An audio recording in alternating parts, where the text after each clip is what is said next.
रक्षक ने शौर्य को अपनी ओर आते देख एक गगनभेदी गर्जना की। अपना एक हाथ गंवा चुके उस प्राचीन दैत्य का क्रोध अब उसकी सहनशीलता की सभी सीमाओं को लांघ चुका था। उसकी हरी धधकती आंखों से आग की लपटें बाहर निकलने लगीं। इस बार उसने कोई प्रहार नहीं किया, बल्कि अपना विशालकाय जबड़ा खोल दिया। उसके गले के भीतर से एक अत्यंत सघन, जहरीला और काला धुआं एक भयंकर आंधी की तरह शौर्य की ओर बढ़ा। यह उस रक्षक का सबसे घातक अस्त्र था, एक ऐसा विषैला तूफान जो चट्टानों तक को गलाने की क्षमता रखता था। लेकिन शौर्य के कदमों की गति में रत्ती भर भी रुकावट नहीं आई। उसकी पशु मुद्रा ने उस जहर की सड़ांध को पहले ही भांप लिया था और लौह त्वचा ने उसके शरीर को एक अभेद्य कवच में ढाल रखा था। जैसे ही वो जहरीला तूफान शौर्य को निगलने के लिए करीब पहुंचा, शौर्य ने अपने पैरों को जमीन पर पूरी ताकत से पटका। वज्र मुद्रा की नीली बिजली का एक भयानक विस्फोट हुआ और जमीन पर एक गहरा गड्ढा बन गया। शौर्य का शरीर उस विषैले धुएं को चीरता हुआ सीधे आसमान की ओर उठ गया। यह कोई साधारण छलांग नहीं थी। मायावन के उस खूंखार जादुई बाज को चीरकर जो विद्या उसने हासिल की थी, अब उसके प्रदर्शन का समय आ गया था। शौर्य ने हवा में अपने शरीर का संतुलन बनाया और तत्व स्तर की ऊर्जा को अपने चारों ओर एक प्रवाह में बदल दिया। गुरुत्वाकर्षण के हर नियम को तोड़ते हुए शौर्य हवा में स्थिर हो गया। वो उस विशाल रक्षक के सिर के ठीक ऊपर हवा में तैर रहा था। नीचे खड़े उस दैत्य ने अचरज और खौफ से अपनी हरी आंखें ऊपर की ओर उठाईं। उसने शायद अपने सदियों के अस्तित्व में कभी किसी नश्वर इंसान को हवा में इस तरह उड़ते हुए नहीं देखा था। अब तेरा खेल खत्म, शौर्य की सर्द और भारी आवाज आसमान से गूंजी। शौर्य ने अपनी भारी कुल्हाड़ी को दोनों हाथों से कसकर पकड़ा। उसने अपनी तत्व अस्तर की बची हुई सारी विनाशकारी ऊर्जा और वज्र मुद्रा की कड़कड़ाती बिजली को उस कुल्हाड़ी के काले ब्लेड में प्रवाहित कर दिया। कुल्हाड़ी का वो भारी ब्लेड अचानक एक भयानक गूंज पैदा करने लगा और हवा में तेजी से घूमने लगा। कुछ ही पलों में उस ब्लेड ने एक खौफनाक अग्नि चक्र का रूप ले लिया। वो चक्र किसी विशाल लोहे की आरी की तरह घूम रहा था, जिससे नीली और लाल चिंगारियों का एक भयंकर फव्वारा फूट रहा था। हवा को काटने वाली उस चक्र की चीख इतनी तेज थी कि पूरी घाटी थर्रा उठी। शौर्य ने हवा में ही अपने शरीर को मोड़ा और किसी उल्कापिंड की गति से नीचे की ओर गोता लगा दिया। उसका लक्ष्य उस रक्षक का सिर था। रक्षक ने अपने बचने का अंतिम प्रयास करते हुए अपना बचा हुआ विशाल हाथ शौर्य को हवा में ही दबोचने के लिए आगे बढ़ाया। लेकिन शौर्य की गति और उस अग्नि चक्र की ताकत के सामने वो पत्थर का हाथ किसी सूखी टहनी की तरह कटकर हवा में उड़ गया। शौर्य बिना रुके सीधे रक्षक के सिर पर आ गिरा। वह घूमता हुआ अग्निचक्र रक्षक की खोपड़ी को चीरता हुआ उसके शरीर के भीतर धंस गया। नीली बिजली और हरी आग का एक खौफनाक विस्फोट हुआ। शौर्य उस कुल्हाड़ी को पकड़े हुए रक्षक के सिर से लेकर उसकी छाती तक उसे बीचों बीच चीरता चला गया। रक्षक की आखिरी चीख उस अंधी घाटी की दीवारों से टकराकर दम तोड़ गई। उसका शरीर दो हिस्सों में फट चुका था और उसके भीतर से सड़ी हुई हड्डियां और काली राख किसी ज्वालामुखी की तरह बाहर फूट पड़ी। ठीक उसी क्षण मुहाने के उस आखिरी मोड़ पर आहाना और उसकी टोली की लड़कियां हांफते और कांपते हुए पहुंचीं। उनके फेफड़े उस विषैले धुएं के कारण जल रहे थे और उनके शरीर की ऊर्जा लगभग समाप्त हो चुकी थी। लेकिन जैसे ही उनकी नज़र सामने के दृश्य पर पड़ी, उनके शरीरों का सारा खून सूख गया। उन्होंने देखा कि वो गगनचुंबी दैत्य, जो अंधी घाटियों का अजेय रक्षक माना जाता था, दो हिस्सों में कटकर एक भारी धमाके के साथ जमीन पर गिर रहा है। पूरी जमीन एक भयंकर भूकंप की तरह कांप उठी। धूल और राख का एक विशाल गुबार आसमान में उठा और उस गिरते हुए दैत्य के मलबे के ठीक ऊपर शौर्य का साया खड़ा था। उसका काला लबादा हवा में लहरा रहा था। उसके हाथों में वो भारी कुल्हाड़ी थी जिसका अग्निचक्र अब शांत हो रहा था, लेकिन उससे अभी भी खौफनाक ऊर्जा की लपटें उठ रही थीं। शौर्य के शरीर से निकलने वाली उस तत्व अस्तर की ऊर्जा और वज्र मुद्रा का दबाव इतना भयंकर था कि मुहाने का वो सारा विषैला धुआं उसके आसपास फटकने से भी डर रहा था। आहाना के हाथ से वो रक्त सूचक जादुई पत्थर छूटकर जमीन पर गिर पड़ा। वो पत्थर जमीन से टकराते ही चकनाचूर हो गया और उसकी लाल रोशनी हमेशा के लिए बुझ गई। उसका वो गुरूर, वो प्रतिशोध की आग और खुद को एक महान शिकारी समझने का वो भ्रम, सब कुछ उस एक दृश्य ने टुकड़े टुकड़े कर दिया था। उसने जिस इंसान को मायागढ़ में एक मामूली अजनबी समझा था, वो असल में साक्षात मृत्यु का देवता था। आहाना की साथी लड़कियों के मुंह से डर के मारे एक शब्द भी नहीं निकल रहा था। उनकी सबसे अनुभवी साथी विशाखा खौफ और जहर के असर से घुटनों के बल जमीन पर गिर पड़ी और उसके मुंह से काला खून बहने लगा। वे सब एक चट्टान के पीछे ऐसे दुबक गईं मानो किसी भूखे शेर के सामने हिरणों का झुंड खड़ा हो। शौर्य ने अपनी कुल्हाड़ी को हवा में एक बार घुमाया, जिससे उसकी सारी नीली बिजली और रक्त की बूंदें झड़ गईं।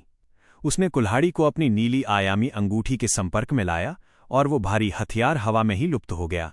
उसने अपनी गर्दन को हल्का सा घुमाया। उसकी पशु मुद्रा अभी भी चौकन्नी थी। उसे मुड़कर देखने की आवश्यकता नहीं थी। वो जानता था कि वे कांपती हुई लड़कियां और वो अहंकारी राजकुमारी ठीक उसके पीछे खड़ी मौत के खौफ से जम चुकी हैं। शौर्य बहुत ही धीमी गति से पीछे की ओर मुड़ा। उस वीरान और विषैले सन्नाटे में उसकी वो ठंडी और भावहीन नजर आहाना के लिए किसी मौत के फरमान से कम नहीं थी। आहाना के होंठ कांप रहे थे। वो भागना चाहती थी, लेकिन खौफ ने उसके पैरों को जमीन से चिपका दिया था। शौर्य के भारी जूते जमीन पर पड़े पत्थरों को कुचलते हुए कुछ कदम आगे बढ़े। तुम्हें लगा था कि तुम मेरा शिकार करोगी? शौर्य की सर्द और गूंजती हुई आवाज ने आहाना की रूह को कंपा दिया। मायागढ़ की उन सुरक्षित दीवारों के पीछे कमजोरों का खून बहाना शिकार नहीं कहलाता। असली शिकार वहां होता है जहां मौत तुम्हारे हर कदम का इंतजार कर रही हो। शौर्य ने जमीन पर तड़प रही विशाखा और खौफ से पीली पड़ चुकी अन्य लड़कियों की ओर एक तिरस्कार भरी नजर डाली। मेरी कुल्हाड़ी केवल उनका रक्त पीती है जो इसके योग्य हों, शौर्य ने असीम क्रूरता के साथ कहा। तुम्हारा और तुम्हारी इस तुच्छ टोली का खून इतना कमजोर है कि वो मेरे हथियार पर केवल जंग ही लगाएगा। इस मुहाने का जहर तुम्हारे फेफड़ों को गला रहा है। यदि तुम्हारे भीतर जीने की थोड़ी भी इच्छा बची है तो मुड़ो और भागो, और यदि ये अंधा गुरूर अभी भी बाकी है तो यहीं घुट घुट कर मर जाओ। इतना कहकर शौर्य ने उनकी तरफ से पूरी तरह से अपना ध्यान हटा लिया। उसके लिए उनका अस्तित्व अब उस कुचले हुए लाल पत्थर से अधिक कुछ नहीं था। उसने पलटकर पीछे की दिशा में एक बार भी नहीं देखा। सामने दो विशाल और नुकीले पहाड़ों के बीच का वो संकरा रास्ता अब भी उसी तरह खौफनाक लग रहा था। प्राचीन रक्षक की मृत्यु के बाद भी घाटी के भीतर से आने वाले उस सघन हरे और काले धुएं में कोई कमी नहीं आई थी। शौर्य ने अपनी लौह त्वचा को आंशिक रूप से सक्रिय रखा ताकि वो जहरीला धुआं उसकी चमड़ी को न भेद सके। भैरव की वो नीली आयामी अंगूठी उसकी उंगली में एक सुरक्षित और ठंडी छुअन दे रही थी। शौर्य जानता था कि अंदर जो कुछ भी है उसका सामना उसे अकेले ही करना है। उसने एक लंबी सांस ली, अपने लबादे को कसकर लपेटा और अंधी घाटियों के उस अभेद्य अंधकार में अपना पहला कदम रख दिया। सफर का असली और सबसे भयानक अध्याय अब शुरू हुआ था।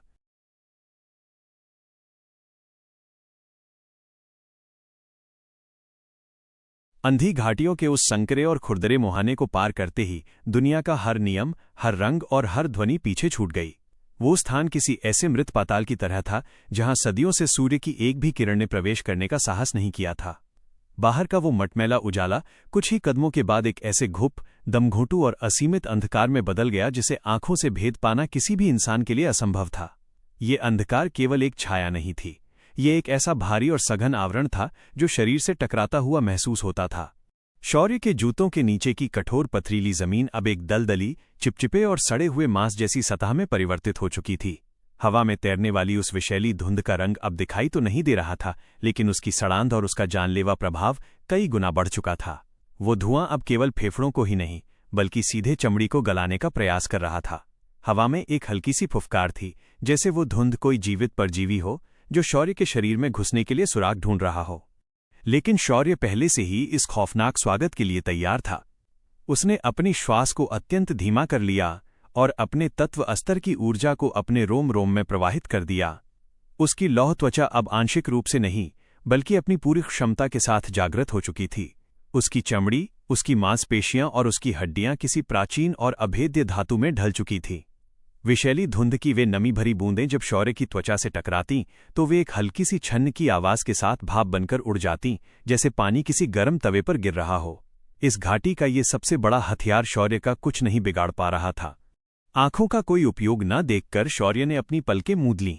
इस पूर्ण अंधकार में जहां एक साधारण योद्धा खौफ से पागल होकर अपनी ही तलवार पर गिर जाता, शौर्य ने अपनी 100% जागृत पशु मुद्रा को अपना मार्गदर्शक बना लिया। पशु मुद्रा के चरम पर पहुंचते ही शौर्य की अन्य इंद्रियों ने आंखों की कमी को पूरी तरह से ढक लिया। उसकी सूंघने की शक्ति मीलों दूर तक फैल गई और सुनने की क्षमता इतनी सूक्ष्म हो गई कि उसे घाटी की दीवारों से रिसने वाले जहरीले पानी की एक एक बूंद के गिरने की आवाज स्पष्ट सुनाई देने लगी। उसके मस्तिष्क में अब इस अंधकार का एक नया और सटीक खाका तैयार हो रहा था। उसे महसूस हो रहा था कि ये कोई सीधी घाटी नहीं है, बल्कि एक अत्यंत विशाल और भूल भुलैया जैसी प्राचीन गुफा है जो जमीन के सीने में अनगिनत गहराइयों तक उतरती चली जा रही है। शौर्य ने अपने कदम आगे बढ़ाए। उसकी चाल में रत्ती भर भी हिचकिचाहट या हड़बड़ी नहीं थी। वो हर एक कदम बहुत ही सधे हुए और शांत तरीके से रख रहा था, मानो वो किसी दूसरे के घर में नहीं बल्कि अपने ही शिकारगाह में टहल रहा हो। कई प्रहर बीत गए। समय का कोई आभास नहीं था। शौर्य इस दमघोंटू सन्नाटे में मीलों अंदर तक आ चुका था। रास्ते में उसके जूतों के नीचे कई बार कुछ विशाल और कठोर वस्तुएं कुचली गईं।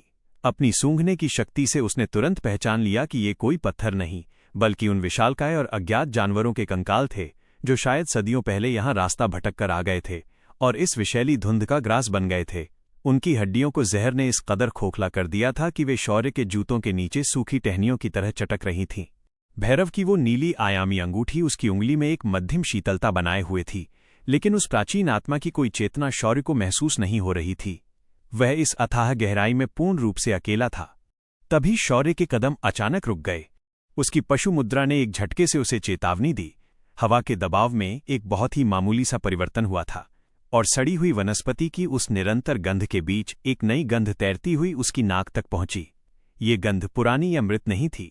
ये गंध ताजे रक्त, सड़े हुए लार और एक ऐसे जानवर के पसीने की थी जो शायद जन्म से ही इस अंधकार का वासी था। शौर्य ने अपनी श्वास को वहीं रोक लिया। उसकी लौह त्वचा ने उसके शरीर से निकलने वाली हर एक गंध और ऊर्जा को अपने भीतर ही कैद कर लिया। वो उस अंधकार में एक बेजान पत्थर की मूर्ति के समान खड़ा हो गया। सन्नाटे को चीरती हुई एक बहुत ही खौफनाक और बारीक आवाज शौर्य के कानों में गूंजी। Cut cut cut. ये आवाज किसी जीव के दांतों या जबड़ों के आपस में टकराने की थी। वो आवाज सामने से नहीं बल्कि ऊपर से आ रही थी, घाटी की उस अंधी छत से। शौर्य तुरंत समझ गया कि उसने अनजाने में इस घाटी के उन असली दरिंदों के इलाके में प्रवेश कर लिया है जो बाहरी मुहाने वाले उस विशालकाय रक्षक से भी अधिक खतरनाक थे। ये जीव इसी अंधकार में जन्मे थे। इनकी आंखें नहीं थीं। ये पूर्ण रूप से अंधे थे, लेकिन शिकार को ढूंढने के लिए ये ध्वनि, गंध और शरीर की गर्मी का इस्तेमाल करते थे, बिल्कुल शौर्य की पशु मुद्रा की तरह, लेकिन एक विकृत और जंगली रूप में। Cut cut cut. वो आवाज अब धीरे धीरे शौर्य के बिल्कुल ऊपर आ चुकी थी।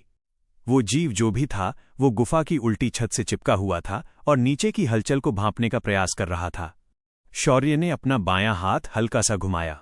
वो अपनी वज्र मुद्रा की नीली बिजली का प्रयोग नहीं कर सकता था, क्योंकि इस पूर्ण अंधकार में नीली रोशनी की एक चिंगारी भी उसे मीलों दूर से दिखाई देने वाला लक्ष्य बना देती। एक असली शिकारी अपनी शक्ति का नहीं बल्कि अपनी बुद्धि का प्रयोग करता है। उसने अपनी नीली अंगूठी से संपर्क साधा और बिना किसी चमक या गूंज के अपनी वो भारी जादुई कुल्हाड़ी अपने दाहिने हाथ में प्रकट कर ली। कुल्हाड़ी का दस्ता उसकी हथेलियों में आते ही शौर्य ने अपनी मांसपेशियों को कस लिया। छत पर चिपके उस जीव को शायद शौर्य के शरीर की गर्माहट या कुल्हाड़ी के हवा में प्रकट होने की मामूली सी आहट मिल गई थी। हवा को चीरते हुए किसी भारी चीज के नीचे गिरने की आवाज आई। वो दरिंदा पूरी क्रूरता के साथ सीधे शौर्य की गर्दन को अपने जबड़ों में दबोचने के लिए छत से कूद पड़ा था। शौर्य अपनी जगह से 1 इंच भी पीछे नहीं हटा। उसने उस जीव के गिरने की दिशा और गति को अपनी पशु मुद्रा से सटीक रूप से माप लिया था। जैसे ही वो जीव उसके सिर से महज 2 हाथ की दूरी पर पहुंचा, शौर्य ने अपनी कुल्हाड़ी को पूरी शारीरिक ताकत के साथ ऊपर की ओर एक आधा गोलाकार प्रहार किया। कुल्हाड़ी के उस भारी और अत्यंत धारदार ब्लेड ने बिना कोई विशेष आवाज किए उस दरिंदे को हवा में ही बीचों बीच से चीर डाला। मांस के फटने और हड्डियों के कटने की एक नम आवाज गूंजी। वो जीव बिना कोई चीख निकाले 2 हिस्सों में बट गया और शौर्य के दोनों तरफ जमीन पर आ गिरा। शौर्य ने अपनी कुल्हाड़ी नीचे कर ली। यह एक अत्यंत अचूक और खामोश प्रहार था, लेकिन जैसे ही उस दरिंदे का खून दलदली जमीन पर गिरा, एक भयानक प्रतिक्रिया हुई। छन्न छन्न। उस जीव का रक्त कोई साधारण रक्त नहीं था। वह एक अत्यंत गाढ़ा और खौफनाक तेजाब था। जमीन पर गिरते ही वो खून उबलने लगा और उससे एक तीखी, पीली और आंखों को जला देने वाली दुर्गंध उठने लगी। शौर्य की भौहें सिकुड़ गईं। उसने एक खामोश शिकार किया था, लेकिन इस तेजाबी खून के उबलने की आवाज और उसकी भयंकर गंध ने इस सन्नाटे में एक खतरे की घंटी का काम कर दिया था। कुछ ही पलों का सन्नाटा पसरा और फिर पूरी घाटी की दीवारें, छत और जमीन एक साथ कांप उठीं। Cut cut cut cut cut.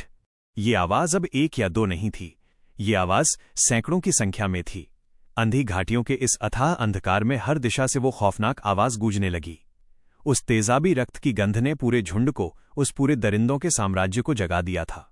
वे सब अपने छिपने के स्थानों से बाहर निकल आए थे और उस गंध की दिशा में, यानी सीधे शौर्य की ओर एक भूखे तूफान की तरह बढ़ रहे थे। शौर्य की पशु मुद्रा ने उसे बता दिया था कि वो अब चारों तरफ से घिर चुका है। दीवारों से, छत से और सामने के रास्तों से सैकड़ों अंधी और खून की प्यासी परछाइयां उस पर झपटने के लिए रेंग रही थीं। इस घुप्प अंधेरे में जहां कुछ दिखाई नहीं दे रहा था, एक मामूली इंसान खौफ से अपने प्राण त्याग देता, लेकिन शौर्य के होठों पर एक सर्द, क्रूर और खौफनाक मुस्कान तैर गई। उसकी नीली आयामी अंगूठी एक बार फिर उसकी उंगली में चमकी। वो इस अंधकार में एक खामोश शिकारी बनने नहीं आया था, वो यहां मौत का तांडव रचने आया था। शौर्य ने अपनी दोनों हाथों से कुल्हाड़ी को कसकर पकड़ा। उसकी आंखों के भीतर वज्रमुद्रा की नीली ज्वाला भड़क उठी, और अब इस दमघोटू अंधकार में केवल एक ही नियम बचा था, जो भी सामने आएगा वो टुकड़ों में बटेगा।